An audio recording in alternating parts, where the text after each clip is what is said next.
Full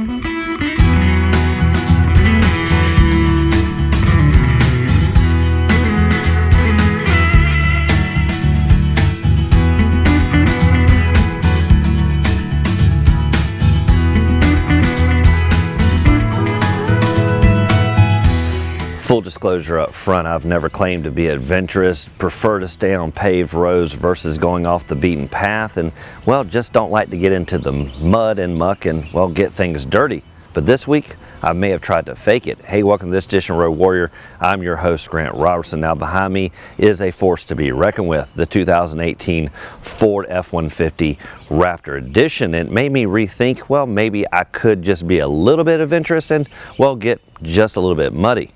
So the big difference between the standard F-150 and the Raptor Edition is obviously right here on the outside, the adventurous side that really takes the F-150 to the next level. Now what's great is once you get this thing all muddy and then clean it up, well, you're definitely going to want to take it to dinner because it's going to fit in quite well an evening on the town. Now what you're really going to notice is the flare out on this vehicle, the wide haunches, the massive offering when it comes to the wheel arches, and the amount of throw you can have on this when it comes to this beefy suspension, really allowing this vehicle to articulate when you go off-road.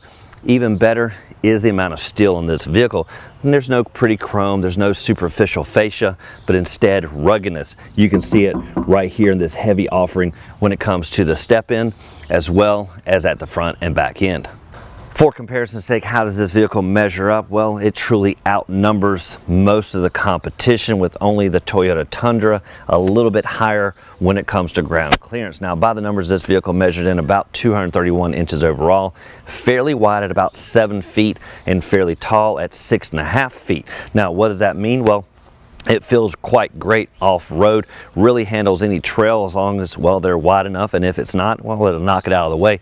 But in the urban jungle, it's going to feel, well, a little bit cumbersome, bulky, and, well, like a bull in a china shop. Now, where it fell short just a hair with only one vehicle outnumbering it is in the ground clearance. This vehicle about 9.8 inches, with the Tundra creeping over maybe just a few inches more. But other than that, it beats the Titan, the GMC Sierra, and other likewise vehicles, with this one truly, well, outsizing them by far. Now again, trucks are getting more refined, basically dressing themselves up so they look good at the work site and for an evening out. But what the Raptor does is, well, it says prettiness isn't going to work here at the four corners. Now, rim envy, well, isn't the case when it comes to overall size, but it is when it comes to adornment. I like the blacked out look. A lot of other trucks are going to it, but one thing they're not doing is, well, sizing down. This is only a 17-inch wheel, but it's wrapped with a 315 70-inch tread. Now what's great is that obviously is beefy, going to take it off-road quite well, and well, just looks substantial compared to those prettiness we see on some other vehicles. I always talk about guerrilla warfare, but on this vehicle, maybe better talk about front end prowess, because it is as big as a Freightliner and gets noticed, especially in the rear view. As people see this, they'll probably get up out of the way. Now this front end isn't just handsome, it actually has a lot going on. First, it's nice and sculpted, heavy hood, and I'll show you that in just a second, but venting here in the middle and on the side fenders, really exhausting any extra heat. Now as for the grille itself, huge offering, and again in this smoky kind of exterior we'll see here, nice and darkened, Ford emblazoned on the front, nice front camera also. And what you're going to see when it comes to basically the front and back end, heavy steel, basically no fakeness here, no plastic, really ruggedness, even right down to the skid plate. Now what's interesting, this hood is heavy, and the reason I go over this is, well, I just tested it out and it's just a little awkward to get in. First, there's a little yellow handle here, and what you got to do is you actually got to get your hand in there, pull up just a little, and it's going to release. And what you're going to notice, it's a little heavy right here off the start, but then it eventually rises to the occasion and delivers this huge engine. I'll show you in just a second. Now one thing to note, when it comes down about right here, it's going to release, so make sure your hands are out of the way. To match the design of the Raptor, one thing they had to do is really give some nice dynamic headlights. You'll see that with lots of extra throw going down the road, nice stylized detail on the outer side. Now interestingly, this isn't one of those Super Duty F-250s, whatever, but it does have these running lights right down the middle. Really sets it off and gives it an extra menacing tone. Now again, I mentioned that skid plate way down low here in the middle where it took a little bit of an impact, but otherwise this bad boy right here really takes the brunt of it. Swing around to the business end, the good old 5.5 foot bed. Now I'll show you the inside in just a second, but it's a nice heavy duty rugged spray, and you can go with the drop in like the good old days, because after you take this thing off road, that thing will probably rattle out and fly out as you hit the highway. Now there's a lot of operation back here. First, let's look at the design. And what you're gonna notice is this huge emblazoned Ford, nice and kind of low key, not chromed out like you'll see on maybe the Platinum Edition. This one really just kind of subdued, really goes with the body color. Really Raptor symbol here and the F-150 over there. Just a little bit of badging to remind people, well, what vehicle this is. Now, as for safety, you do have the backup camera, backup sensors, and there are some radar-like features built into these rear taillights, really giving you a sensory factor, almost overload on this vehicle. Now, when it comes to operation of this tailgate, real easy to use, unlocks with a button, but it is an ease down rear tailgate. A lot of tailgates, if you kind of go basic, are going to be a drop down, bang down affair. This one really eases in. Now with this lowered into place, one thing you will notice is it does have a little bit of weight to it. It's not a real flimsy tailgate by any means, which means obviously it's going to handle a lot of weight, maybe thrown out to the outside here, and it's just nice and rugged. Everything really mirroring everything around. You're not going to find any cheapness. Part of the weight is also with the operation right here. Now ingress into this rear area can be kind of difficult. A lot of trucks are putting a little step here like on the GM vehicles, but that's not the case. There's really a huge step in if you even try to get to that bumper. You obviously can't get to any kind of bumper here at the back end. So it's great, of course, F-150 style, push that here. That's going to lower that step. That really allows the ingress to be so much easier, and of course that tucks out of the way. Down into the cargo area, first thing you'll notice is really all the various anchor points with these four built in, also at the corners, and even better, some lighting. There's some here on this wall here really pointing back, as well as the overhead. Again, a nice sprayed in bed liner. Now as for the numbers between the wheel arches, right about 51 inches. As for length, of course, it's going to be 5.5 feet here till the tailgate, and almost 8 feet when you extend out to the lower tailgate itself. Now what's great is, if you're not familiar with this feature here, what this does, let's say with the tailgate up, you have some nice long boards that extend outside the cargo area. This really becomes a preventive for it tilting out as you're going down the road. If you didn't have this, the boards would naturally cantilever out. This really stops that, puts some pressure as you build it, so it gives you a nice angle out and a real nice anchor point here. Now the first step to really having fun in this vehicle literally is to climb inside, and with the overall ground clearance, that could be a running affair to get inside this vehicle for some. Now what makes that easier, of course, is the step rail, and for my 6-foot+ frame, I typically forgot it was there, which meant I always tried to boot, scoot, and slide in. That also meant it was kind of a shin banging affair. As I forgot the step rails were there, well, my leg would come in contact with that, and boy, that's not a forgiving fact once you do it once or twice. That means you basically want to remember it's there, step there first, and climb inside. Now once you're in, what's great is everywhere feels great, especially when it comes to legroom numbers. Easily averaging 43 inches anywhere you go. But of course, this is where you want to be, because you get to hold on to that. For this particular model, we had a nice dark leather interior and nice sculpted caption chairs. Now the bolstering's not too tight and really handles all body types with ease. Now there are power controls for both front occupants, really add into some bolstering there on the right side, or easy adjustments for the seat cushion or seat back. First off, looking at the dash, one thing you'll notice is a little niche area right here. Now what's interesting is it's really not a shelf that's going to hold anything with these. There's no USB connections, really kind of just an accent area. Now what would be great is to actually make this more of a handle, so when the driver's going, well, off-road and bouncy, that is at least one area to hold on to. Sweeping down the dash, one of the first things you'll notice is the huge oversized touchscreen front and center. Now this is the Ford styling, basically has the split screen system, really allowing you to have the navigation and other information up there as you're looking at it. But what I truly like is just a centralized screen that really gives you close up, and even better is the shortcuts down below. It really allows you to have a full size screen. Now even better, if you get lost, of course, you can hit the home screen up here. That gets you back to where you started. Now what's great is all the features are built in down here, so even though you have redundancy with the climate controls down low, as you're going down the road, this will allow you to kind of keep your eyes and glance down to do the various settings. And in some cases, this is almost easier to use than the various buttons.